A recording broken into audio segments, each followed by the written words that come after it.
সকলোকে মোৰ ফালৰ পৰা নমস্কাৰ।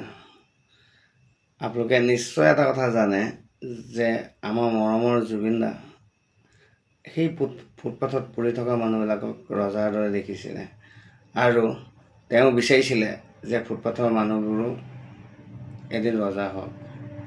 গতিকে মই এটাই অনুৰোধ কৰিম চবকে যে জুবিন দাই ভাল পোৱা প্ৰত্যেকটো কাম কৰি যাওক, যিটো কাম কৰিলে জুবিন দাৰ আত্মাই শান্তি পায়। মই মূলতে এইটোৱে ক'ম যে এতিয়া যে ৰৈ ৰৈ বিনালে ফিল্মখন যে ওলাইছে, এতিয়া ধনী ধনী মানুহবিলাকে বা মধ্যবিত্ত পৰিয়ালৰ মানুহবিলাকে চাবলৈ পাৰিছে যে হলত গৈ যে টকাত নহওক, কিন্তু সেই ফুটপাথত পৰি থকা মানুহবিলাকে আজি চাবলৈ পৰা নাই। তেওঁলোকৰ কথা বা মই বহুত ভিডিঅ'তে পাইছোঁ, মনবিলাক ভাল লগা নাই দেখি। গতিকে মই সেইটো কাৰণে আজি ভিডিঅ'টো লৈ আহিছোঁ।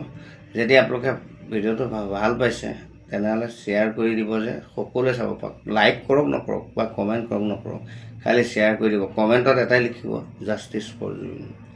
মই এইটোৱে চৰকাৰক ৰাইজক অনুৰোধ কৰিছোঁ যাতে সেই ফুটপাথৰ মানুহবিলাকে চাব পৰাকৈ এই ফিল্মখন যেতিয়া হলৰ পৰা আঁতৰাব, এদিন পৰ্দাত লগাই সকলো ঠাইতে য'ত ফুটপাথত মানুহ থাকে সেই সকলো ঠাইতে লগাই দিয়ক, যাতে মানুহবিলাকে চাব পাৰে। বা মই এইটো কাৰণে ৰাস্তা ঘাটে লগাই দিয়ক বুলি মই কোৱা নাই, এখন ফিল্ডত বা ক'ৰবাত লগাই মানুহবিলাকক চাব পৰাকৈ দিব, যাতে জুবিন দাৰ আত্মাই শান্তি পায়। নমস্কাৰ।